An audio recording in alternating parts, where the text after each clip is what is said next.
Hello guys, you are watching By the Grace of the Gods in 7 minutes, and this is Mike Reviews. Let's get into it. First off, we get introduced to this guy, our MC Takebayashi Ryuma, a 11-year-old living in a forest with about 1,000 slimes.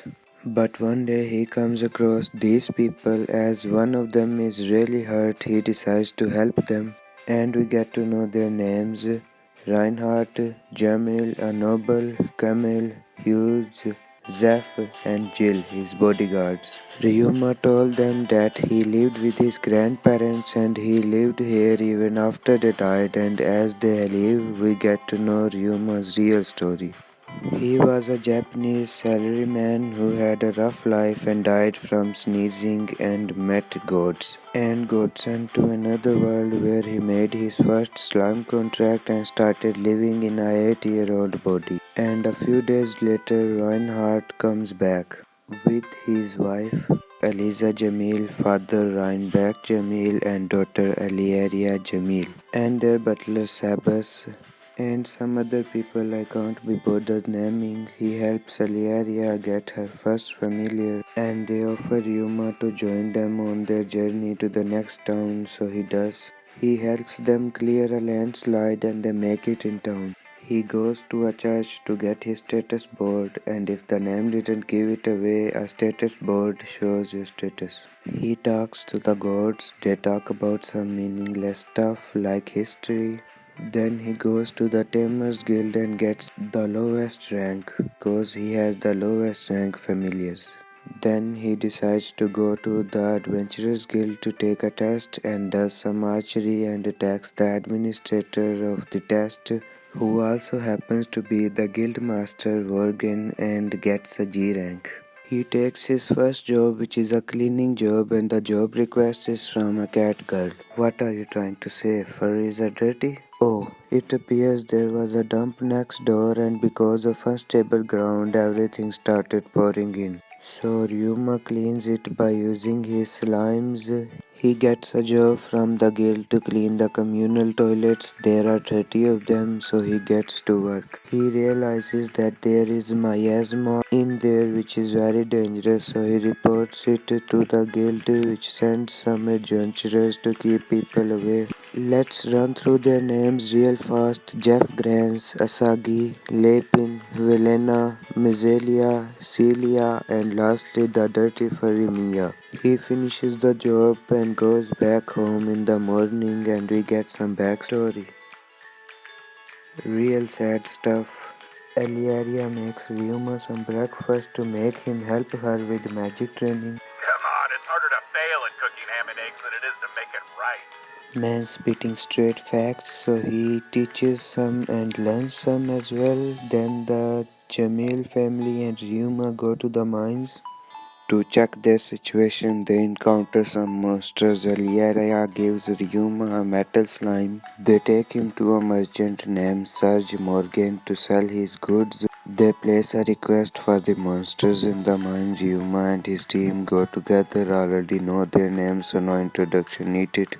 Ryuma uses sound bomb to get rid of the bats. They discover that there are goblins in the mine, about 500 or so. But they miscalculate and there are at least 2,000 of them. Ryuma uses a sound bomb and takes care of them.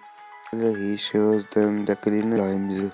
And Mia says that he should open a laundry. Ryuma decides to leave the Jamil family to stand on his own feet. He tells them this and he goes to Serge to propose the laundry idea. He helps Ryuma sign up with Merchants Guild. This is Glisella, guild master of the Merchants Guild. She proposes a property for Ryuma's business. He buys it and does some fixing, some more fixing, and even more fixing.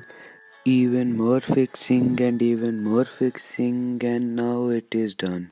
He talks to the god again and he tells him that his child body is having an effect on his mind. Ryuma decides to throw a party to invite everyone he knows for the opening of Bamboo Forest Laundry. Serge brings him two workers, Carla and Callum. They finally open and everything goes great.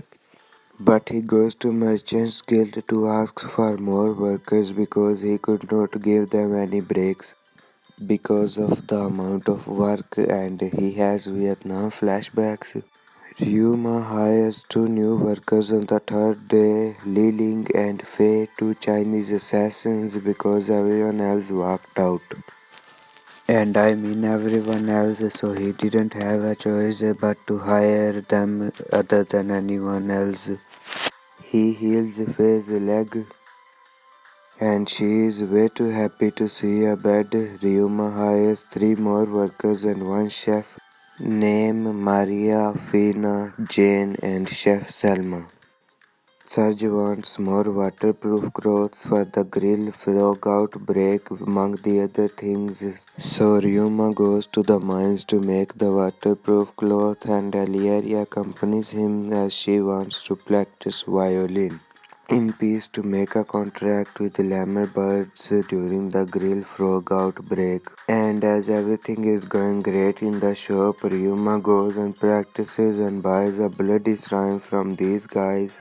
And the gods watch over him drinking boba as it should be. Ryuma goes out with the Jamil family for some taming and training. He makes a contract with the crew bird and shares his senses. The next few days pass by peacefully, and he practices guitar as well to attract the lemur birds during the grill frog outbreak. And finally, it is now the day of the outbreak. And this guy here thinks to attack after music failed him, and yeah, a nightmare lemur bird attacks, but Ryuma stops it and every bird flies away, but they decide to wait. The birds come back and Aliaria plays her violin and gets some birds. Ryuma plays the guitar and gets some birds as well. And now it is time for the Jamil family to leave, so they say their goodbyes. And with that, if you like this video, please make sure to like and subscribe, and I will see you next time. Bye.